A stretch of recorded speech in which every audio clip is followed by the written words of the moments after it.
committing to the bit. It feels like the Eagles this year we'll move on to the Eagles Steelers game here, has committed to the bit a little bit and just being a real run first team, passing game that has had uneven moments. And against the Steelers, I think it was just like every single thing that the Eagles could have wanted. Now, the passing game wasn't perfect. I don't want to pretend it was like 100%, like every single thing is wide open. You have great designs constantly.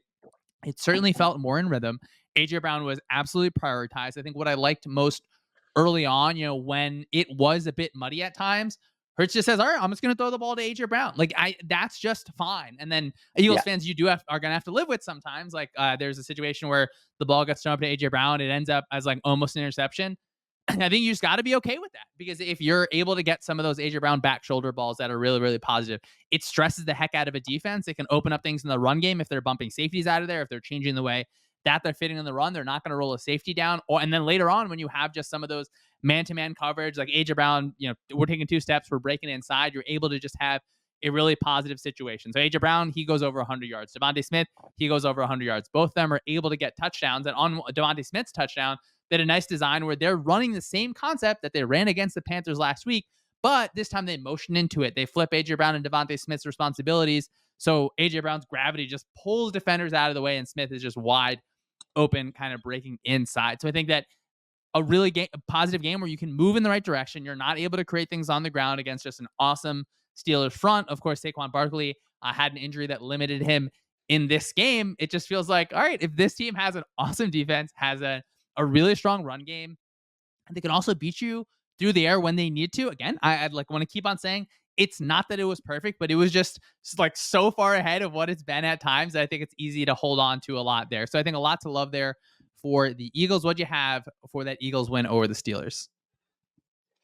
I think you brought up so many good points there, about this Eagles passing offense in this game. 85th percentile EPA per pass. It should have been expected after we spent so much time talking about how we were worried about their pass game last week. But, really what it came down to, it's pretty simple. Like, just target AJ Brown, Devontae Smith more. Like, those are your 2 best pass catchers. So you might as well give them the ball when you're dropping back. They combined for a 73% target share in this game, which was like very optimal for the Eagles to do. When you look at their season so far, AJ Brown has the highest EPA per target when targeted on the team. Devontae Smith has the second highest EPA per target when targeted, and then you kind of have your running backs and tight ends and Jahan Dotson under them. And so like it's always going to be better to target those 2 players. And what specifically stood out was AJ Brown is the best receiver in the league when facing man coverage. That was true last year, and that's still true this year, where he is just so hard to stop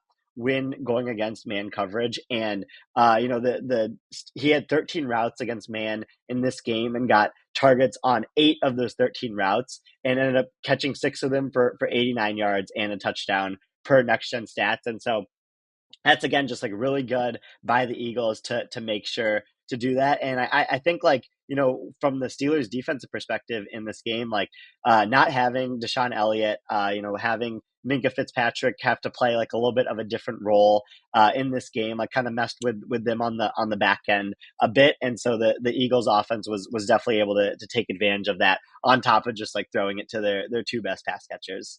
Yeah, it was really like AJ Brown is getting the ball. Like his touchdown, it ends up as a 1-man route.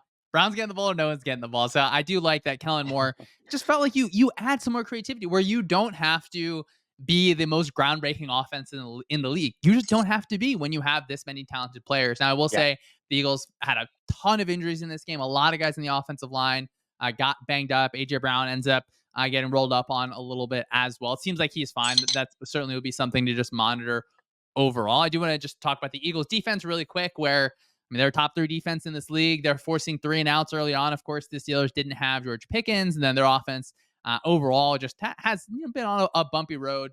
I've been really impressed recently with how Nolan Smith has been playing on the edge, because edge play has been my biggest concern for this defense overall, with like a list that is short just because of how good everyone has been. So if you have Smith and Josh Sweat there just being productive, like it is a killer unit. It goes from top 3 to top 1.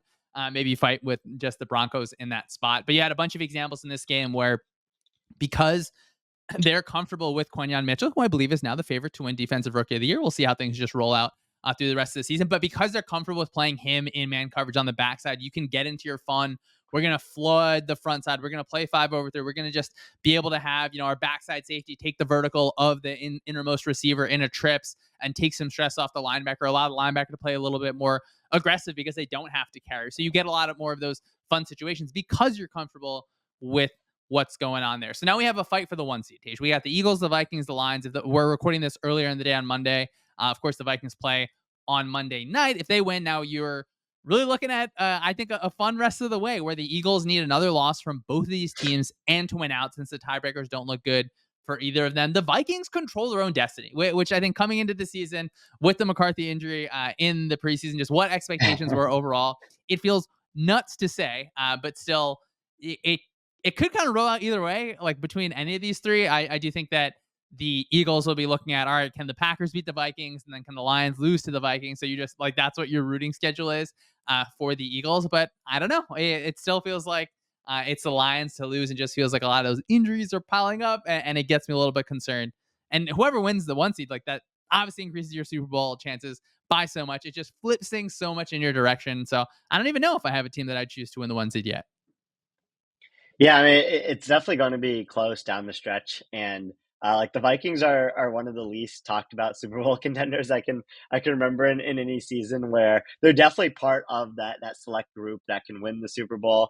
But maybe just because of like the hype around the Lions this year and like Sam Darnold being the quarterback for the Vikings, like they just haven't been super discussed. But they definitely are like capable of getting the 1 seed, making the Super Bowl just because their offense is playing at a high level, their defense is playing at a really high level, and you can have those game specific game plans from both Kevin O'Connell and Brian Flores to really affect whatever opponent they're going against. So yeah, I mean, if the Vikings end up winning on Monday Night Football here, like they will be in control of kind of their destiny down the stretch, and then have that huge Week 18 game in Detroit that might be for both the division and the 1 seed in the NFC.